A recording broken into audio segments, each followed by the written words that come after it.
Hi friends, ఈ వీడియోలో July 28 నుంచి 31 తారీఖు వరకు ఉన్నటువంటి కరెంట్ అఫైర్స్కి సంబంధించిన ప్రశ్నలు ఈ వీడియోలో ఉంటాయి.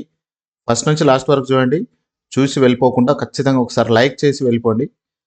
ఇందులో ఈ వీడియోలో మొదటి ప్రశ్న, ఇటీవల పురాతన వస్తువుల అక్రమ రవాణాను నిరోధించడానికి మరియు అరికట్టడానికి భారతదేశం ఏ దేశంతో సాంస్కృతిక ఆస్తి ఒప్పందంపై సంతకం చేసింది? తెలిస్తే కామెంట్ రూపంలో కూడా తెలియజేయండి. ఖచ్చితంగా లైక్ చేయండి ఫ్రెండ్స్. Option A USA. రెండో ప్రశ్న, ఏ దేశం తన మొట్టమొదటి క్లైమేట్ చేంజ్ యాక్ట్ను ఆమోదించింది? ఇది పెద్ద గ్రీన్ హౌస్ వాయు ఉద్గారాలను పరిమితులను నిర్దేశించే ఒక భారీ చట్టం. ఆప్షన్ సి దక్షిణాఫ్రికా. మూడవ ప్రశ్న, భారతదేశం యొక్క మొట్టమొదటి సమగ్ర వ్యవసాయ ఎగుమతి సౌకర్యం ఇటీవల ఏ నౌకాశ్రయం కోసం ఆమోదించబడింది? Option B Jawaharlal Nehru port. నాలుగో ప్రశ్న, తైవాన్, ఫిలిప్పీన్స్ మరియు ఆగ్నేయ చైనాలోని కొన్ని ప్రాంతాల్లో విధ్వంసం సృష్టించిన టైఫూన్ పేరు ఏమిటి? Typhoon Gaemi. Option B is the right answer. Fifth question, ఏ దేశం 2024-25 కోసం ఆసియా విపత్తు సంసిద్ధత కేంద్రం అధ్యక్షునిగా బాధ్యతలు చేపట్టింది? ఆప్షన్ ఏ భారతదేశం. ప్రతి సంవత్సరం ఏ రోజును అంతర్జాతీయ పులుల దినోత్సవంగా పాటిస్తారు? జూలై 29. Option C.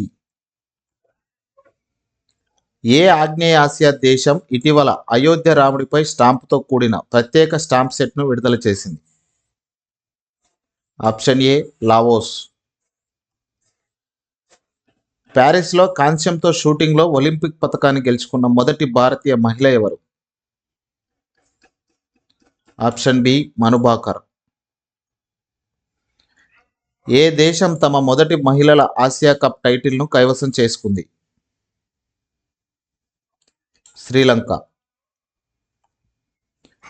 వార్తల్లో కనిపించే integrated disease surveillance programme IDSP యొక్క ప్రధాన లక్ష్యం ఏమిటి? Option B is the right answer. వికేంద్రీకృత ప్రయోగశాల ఆధారిత ఐటీ ప్రారంభించబడిన వ్యాధి నిఘా వ్యవస్థను బలోపేతం చేయడానికి మరియు నిర్వహించడానికి.